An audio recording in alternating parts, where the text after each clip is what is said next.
Hi guys, I'm Kasha. Welcome to our coffee times to talk about horror. And today specifically, I would like to get the focus on horror movies. It's coffee time. In this channel, I mostly talk about books and sometimes I integrate some movie reviews, some movie recommendations here and there, but I have been just so excited for all the new releases of 2025. Some of the movies that already came out this year are very strong and I was really impressed, especially at the beginning of the year, that we had such a strong January and February, which tend to be months where the bad movies come out when it comes to horror specifically. But there are still many movies coming out in 2025 that I'm really excited about, and even though we're not exactly in the halfway mark yet, I wanted to draw attention to the movies that still have to come out. So I'm going to talk about some releases I'm excited about that are coming out between May and December 2025. For some of the movies, we don't have too much information yet. Some of them also have just a very brief synopsis, which, to be honest, I'm not even mad because depending on the movie, the less you know, the better.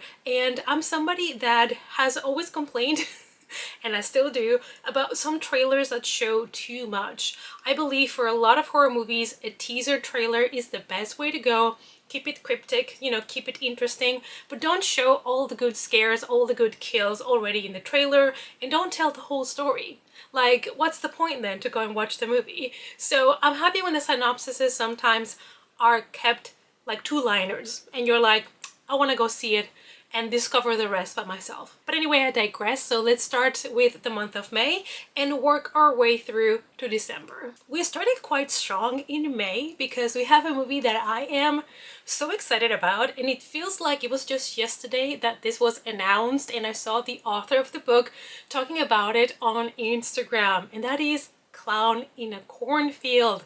We all know this is based on the book by Adam Caesar, which is at this point a trilogy, and I really enjoyed that first book. I thought it was a great slasher, and I was so happy to see that it was picked up to be made into a movie, and it's crazy that it's already basically about to be released in theaters. Looking for a fresh start, Queen and her father moved to the quiet town of Kettle Springs.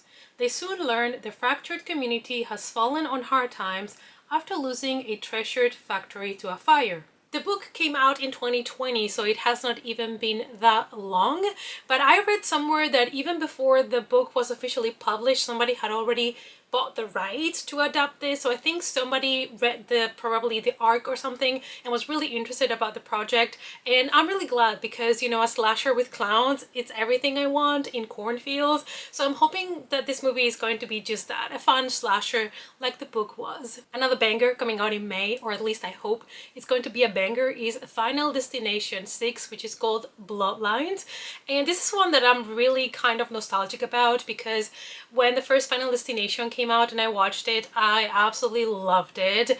And the sequels, some might be better than others, but I have been craving a revisit of this franchise. So I already told my partner we're going to rewatch all the Final Destination movies before going to this one. So that's going to be exciting, and maybe I will do a ranking of the franchise. This is the sixth installment and it's supposed to be the final chapter, and it's also a follow-up to Final Destination 5, which came out back in 2011. So it's been a hot minute. Plagued by a violent and recurring nightmare, a college student heads home to track down the one person who might be able to break the cycle of death and save her family from the grisly demise that inevitably awaits them all. I'm also excited because this is sadly the last movie where Tony Todd was in, and he is a big loss for me because I've always loved the man. He was obviously in The Crow, which is one of my favorite movies of all times. He was obviously Candyman, the one and only, and I met him twice in real life and he was always so kind and nice. So that was, one of the deaths that really hit me hard. Moving on with the movies that are coming out in May, we have Fear Street Prom Queen. And for this one, we don't have an official trailer yet. We just have a very cryptic teaser, which, I'm all here for. And it is going to be adapting Prom Queen, which is a Fear Street book by Errol Stein. It's going to be directed by Matt Palmer, and let's remember that The Prom Queen, the book, is a book from 1992, and it's going to be, I think, just a fan slasher as well. It is going to be the fourth installment in the official Fear Street series that Netflix is releasing.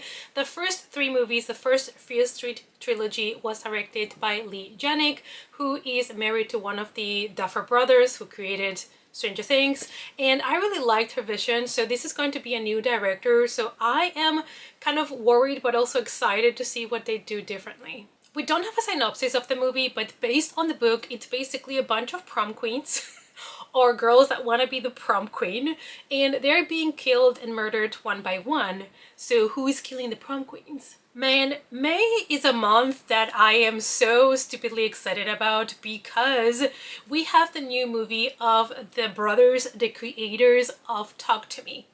And this one is called Bring Her Back. And I have seen the teaser trailer, it's been playing in the cinema, and I think that teaser is perfect. I am begging for no trailer, like full trailer. That teaser is perfect as it is. We don't need anything else. A brother and a sister witness a terrifying ritual at the secluded home of their new foster mother. This is going to be the new Australian horror film directed by Danny and Michael Philippou. And just like that, that short synopsis, that's all I need. That little teaser trailer with like all of these almost subliminal images, that's all I need. I don't need a full-on trailer telling me everything, and I am so excited for this one. Talk to Me was one of my favorites, and I've watched that movie many times. So I'm excited to see what they do next. We are moving to June, and we have a movie that I am kind of cautious about, okay? Optimistically cautious, let's say. It's called The Ritual, and this is a new exorcism movie. And the last couple of years, all I have seen in exorcism movies is Gerard Butler trying to trying to save a movie that cannot be saved. So I don't know what to expect from this one. It is not a movie with Gerard Butler, but we have here Al Pacino, which is a very interesting cast for this type of movie. So that's why I am kind of cautiously optimistic, because I know Al Pacino is a good actor, but so was Gerard Butler back in the day. So I don't know what to expect. Exorcism movies have not been it lately. The movie is based on a true story, and it follows two priests. One is struggling with his faith and the other one is dealing with his past. They will have to try to put aside their differences to save an allegedly possessed young woman through a series of dangerous exorcisms. So it's a classic exorcism story, as it seems. It seems there's two priests that probably don't see eye to eye. They all have their own baggage, but they have to work together and perform all of these exorcisms. So I don't know, like I said, you know, optimistic, but kind of cautiously optimistic. Another banger coming out this year, hopefully, is going to be 28 Years Later, the movie that we didn't know if it was ever going to happen or not, but kind of we all wanted. So I'm really excited that they have finally provided us with a trailer that looks amazing, and it's very haunting. It is directed and produced by Danny Boyle, and it is written by Alex Garland, so I do like this combo. It's going to be a follow-up to 28 Days Later from 2002 and 28 Weeks Later from 2007. So it has been also a hot minute, but I'm really excited because I have faith in the team. It's been almost 3 decades since the Rage virus escaped from a biological weapons laboratory. Still living in a ruthless and forced quarantine, some have found ways to exist amid the infected. One such group of survivors lives in a small island connected to the mainland by a single, heavily defended causeway. Some of them decide to investigate in the mainland and, you know, make kind of like an expedition, and they realize that the virus has mutated, so it is a new danger for them. And I'm really excited, especially to see how the people decided to survive and how that has maybe pitched some groups of people against each other, because we all know in the apocalypse, nobody's gonna be friends with each other. We'll have seen, you know, Walking Dead and how that divided humanity and societies. Another big one coming out in June is Megan 2.0, and I have to admit I have seen the trailer of this movie and I'm not as excited as I was when it was announced. I thought Megan was fun. I enjoyed it. It's not one of my favorite movies of all times, but I thought it was fun. And when they announced a part 2, I was like, you know what, maybe it's also a fun movie. I'm on board. However, I have seen the trailer and I'm a little bit disappointed. I think they're trying to take the story a little bit too far, and I don't know, but we'll have to wait and see. 2 years after Megan, a marvel of artificial intelligence went rogue and embarked on a murderous rampage. Its creator, Gemma, has become an advocate for government oversight of AI. A defense contractor has created a military-grade weapon known as Amelia, the ultimate infiltration spy. So I think at the bottom of things, it's kind of a battle between Megan and Amelia, so two AIs fighting against each other. Like I said, not really excited as I was, but I'm still gonna go and watch it and give it a chance. The next thing I'm gonna talk about, it's not specifically a movie, but a TV show of 8 episodes, and it's going to come out officially in the middle of 2025, that's what they said, so I'm guessing June, July, and that is Alien Earth. And I'm excited for it because, you know, the Alien franchise for me has been rebooted with Alien Romulus, and I'm really excited to see more of it. And I'm excited to see what they did with the TV show, and it's coming out on Hulu. This TV show follows the Alien lore, and it is part of the official franchise, and it's going to take place 2 years before the original Alien from 1979, so I'm even more excited because of that. Let's move to July, and there is a movie that I am so curious about. We don't have too much information about it, but it's a movie that I'm 100% going to watch ASAP, and that is I Know What You Did Last Summer. So this is supposed to be a sequel, obviously, and some of the old cast members are gonna do some cameos or are gonna appear in this one, and that's also what makes me so giddy about it, because I grew up on these movies. I grew up with Scream, I Know What You Did Last Summer, Final Destination, so this is basically my childhood. Now this is supposed to be a follow-up to the first 3 movies that we already got. A lot of people only know about the first 2 movies, and I think the 4th installment is gonna be a follow-up to the second one, ignoring the 3rd one, which I understand because the 3rd one didn't have the same cast. It was kind of like a B movie. It's really hard to find. I was lucky enough to find an old DVD and I bought it, and that's why I have it. So this is going to be a follow-up to the 2nd movie, but it's part of the franchise. And similar, obviously, to I Know What You Did Last Summer, we have a group of 5 friends that, you know, they have an accident and they accidentally kill someone, and they decide to, instead of confessing to it and calling the police, they want to keep it a secret and not tell anybody. 1 year later, their past comes back to haunt them because somebody knows what they did last summer. So that is basically the plot of the first movie. So I'm excited. I'm excited also to see the old cast come back to reprise some of their roles, hopefully. I don't know if they're gonna get new characters, but I'm guessing they're just gonna help the younger generations to deal with something that they've already dealt with. We move to August now, and the first one is a movie that I'm quite curious about because the trailer doesn't really tell you much about the movie, but it is a body horror movie. And after watching The Substance last year and absolutely loving that movie so much, it's one of my new favorite movies, I crave more body horror. The movie is directed by Michael Shanks in his directorial debut, and it stars Dave Franco and Alison Brie. A couple's move to the countryside triggers a supernatural incident that drastically alters their relationship, existence, and physical form. The next movie is Vicious, and we don't know too much about this one either, but this one stars Dakota Fanning, and it looks promising. A woman spends the night fighting for her existence when she slips down a rabbit hole contained in a gift that was delivered to her by a stranger. We jump now all the way to September, and we have The Conjuring Last Rites, which is supposed to be the last final installment in the Conjuring movies, and I do hope so.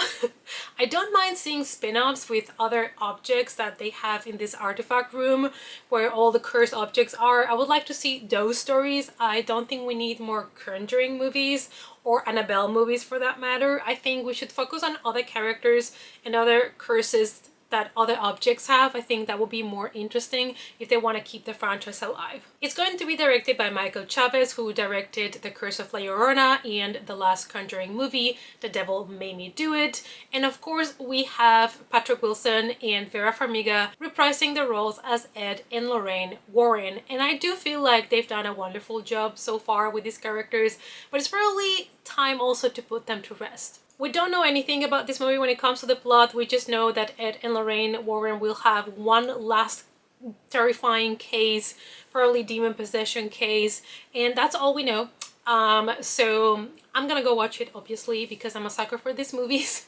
But I'm also relieved that it's the last one. We also have in September Him, which is a movie directed by Justin Tipping, but it is produced by Monkey Paw Productions, so it has the seal of Jordan Peele. A promising young and upcoming football player is invited to go train to a very beautiful state that belongs to a very rich family. That family is the family of a legendary, almost retired quarterback that wants to take this young kid kind of under his wing and kind of teach him a little bit because he's young and upcoming in the business. So he kind of wants to take him under his wing. I think this movie explores, power, fame, and all of these things, and I'm really excited to see where the horror also comes in this one. And this sounds very exciting to me because I love when horror goes to places where you didn't expect, not have your typical exorcism movie or haunting movie. Like, I like to explore different things, which is something that Jordan Peele has done very well.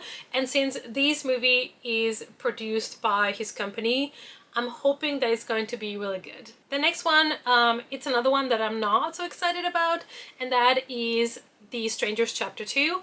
This is the new rebooted trilogy that they are doing of the Stranger movies, and I just was not a huge fan of the first installment in this new trilogy. I thought it was bland. I thought it was just boring. Didn't offer anything new to the franchise, really.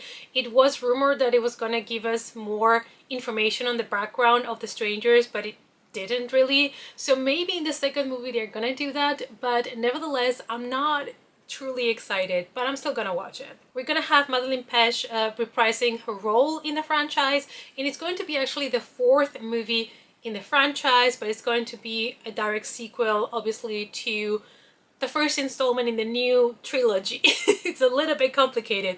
Basically, we have two movies that's part of the old, franchise, and now we have a new trilogy, the second movie coming out this year, and let's see how well it does, because let's see if they finish the trilogy at all. The next movie coming out in September I am actually excited about, and we don't know much about it, but it's called The Bride, and it's directed by Maggie Gyllenhaal, and this one is supposed to be a story about Frankenstein's bride, but the way that I have seen this movie's pictures, like set pictures and stuff, it makes me feel like it's going to be a very different, unique approach to it, and I'm here for it. It is officially named a musical monster film, so I'm thinking it's going to be something more close to Your Monster, starring Melissa Barrera, that I really enjoyed last year.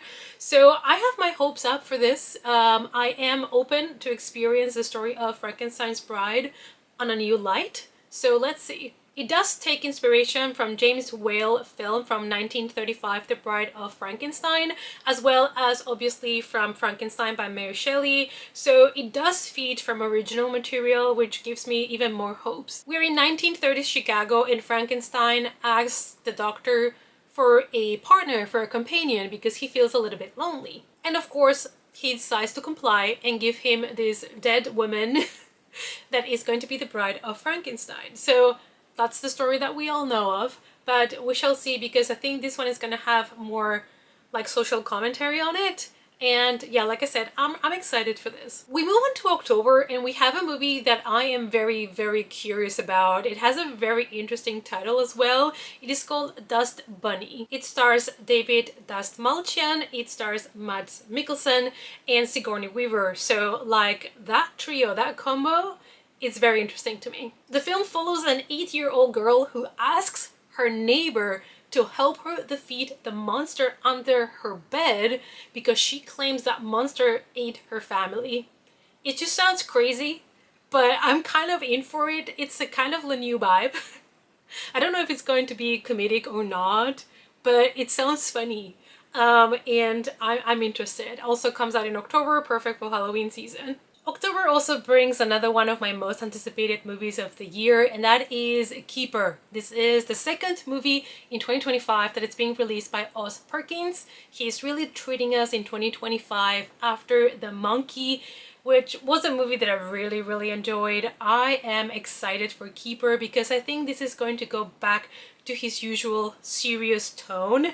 The Monkey was very different for him in tone, but somehow it really worked for me, and I think with this one he's going back to all of the darkness. Malcolm and Liz go out on a romantic weekend getaway. They go to a remote cabin because they want to celebrate their anniversary. Malcolm unexpectedly has to leave for the city and Liz is left alone in this remote cabin, and she starts to feel like she's not alone. There's another presence in that cabin with her. That's all we know, and at the end of The Monkey, if you stayed in the cinema, you were able to see a teaser trailer for this, like just some images. They didn't show it in every cinema or every country, but you can find it online. That's how I watched it, because I stayed to the very dead end, to the credits of The Monkey, hoping to see it, and they did not show it at my cinema, but I found it online, and it was very cryptic, but I got really excited just watching it and, you know, being pumped for the movie. So another perfect one for Halloween. The next one I know not everybody's really excited about. Not everybody loved the first movie, but I did, and that is The Black Phone 2.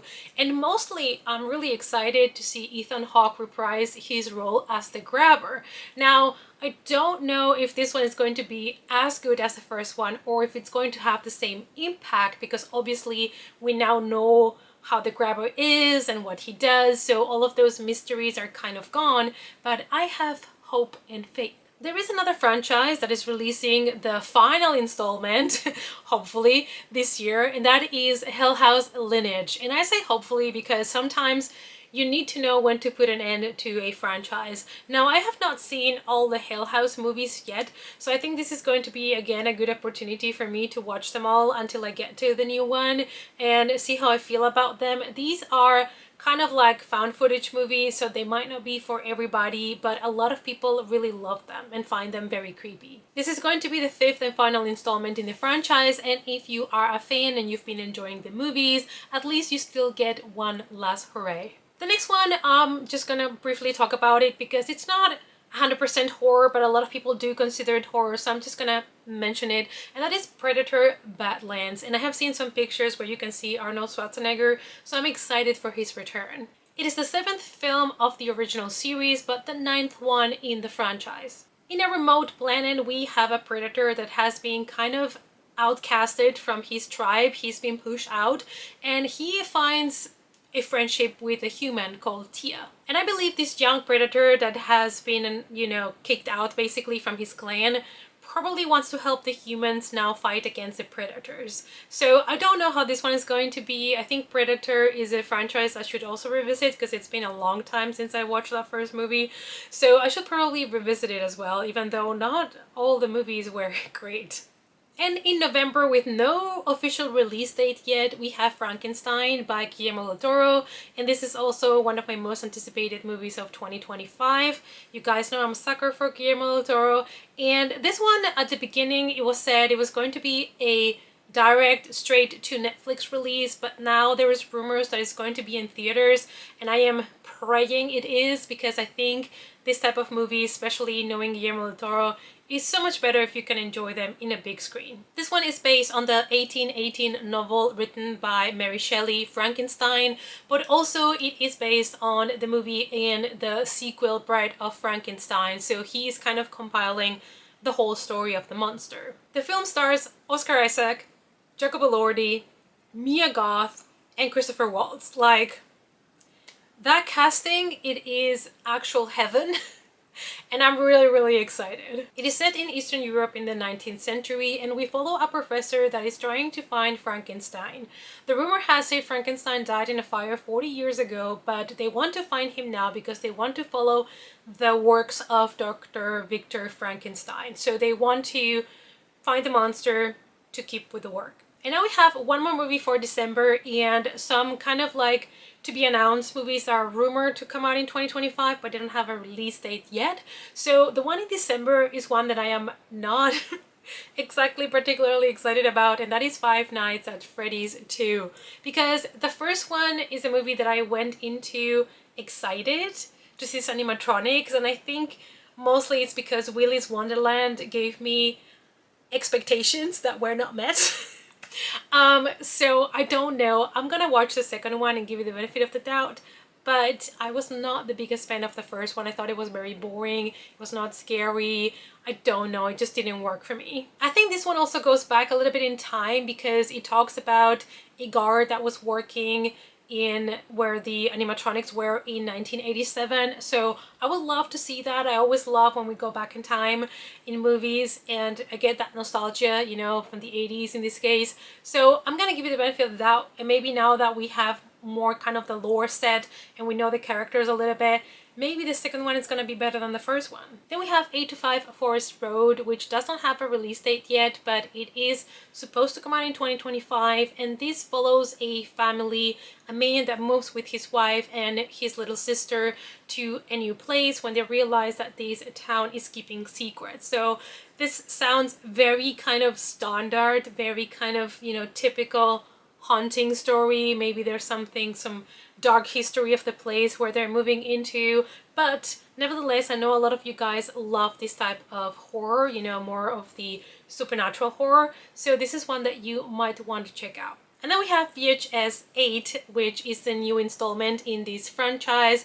These movies, I've not seen them all, but I have seen the first two, I think, and you know, I enjoy them for what they are. It's basically telling short stories, but it's kind of like showing you tapes of horrible things that happen. In almost looks like snuff tapes, you know, things that have actually happened, and some of them can be truly horrifying, others are more meh, but I really appreciate the format and the way that these movies were made because I think it's very interesting. So imagine you find a tape and you watch it and it has all this found footage in it, different stories. That's kind of like the vibe of the franchise. So if you've never watched them, you have a chance to. I don't know if this is going to be the last one, but I also feel like at some point they might overstay their welcome because the concept is at this point a little bit overdone. And the last one that I would like to talk to you about that it is rumored to still come out in 2025 is Return to Silent Hill, which would be the third installment in the franchise after Silent Hill and Silent Hill 2.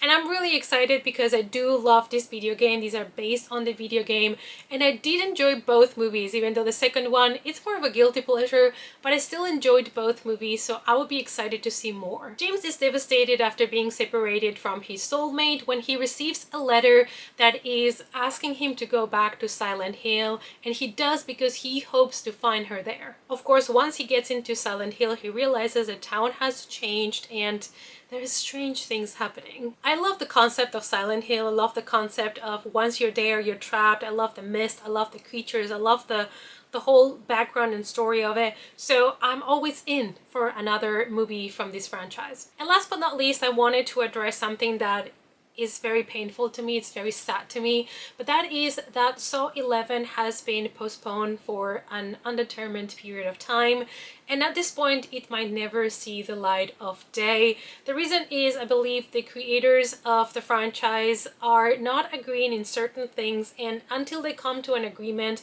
they're not going to move forward with the plans for Saw 11. And also Tobin Bell, I think, might have had enough, or he might be getting too old for these movies. So I don't know where he stands at this point, but of course the more that things are being postponed because of creative differences, let's say, the more likely it is that Tobin Bell is not going to do it anymore. So I'm really sad because I really love Saw 10. I think it really brought back the franchise with a force. I would not be mad if that would be the last one in the franchise because I think it's a very good, well-rounded movie and it gave us, you know, everything we wanted from a Saw movie. So I wouldn't be so depressed. But I was kind of really excited for Saw 11 and see the new traps and all of that. Like, I was really excited. So I don't know. For now, we can only hope. So those are some of the horror movies that are still gonna come out in 2025. I'm sure there is more that I didn't mention, but I also didn't want this video to be like uber long. So hopefully you enjoyed the list. Let me know down below if there's any other ones that I did not mention that you are excited about and they are still coming out in 2025. If there's also any of these ones you would particularly like to see a review of, let me know down below as well, because I cannot review all of them, so I always try to review the ones that I am more interested in, or the ones that once I see them I'm like, I need to talk about it. So let me know in the comments down below if you have any preferences. Thank you guys as always so much for watching, and I hope to see you all as always in our next coffee time. Bye!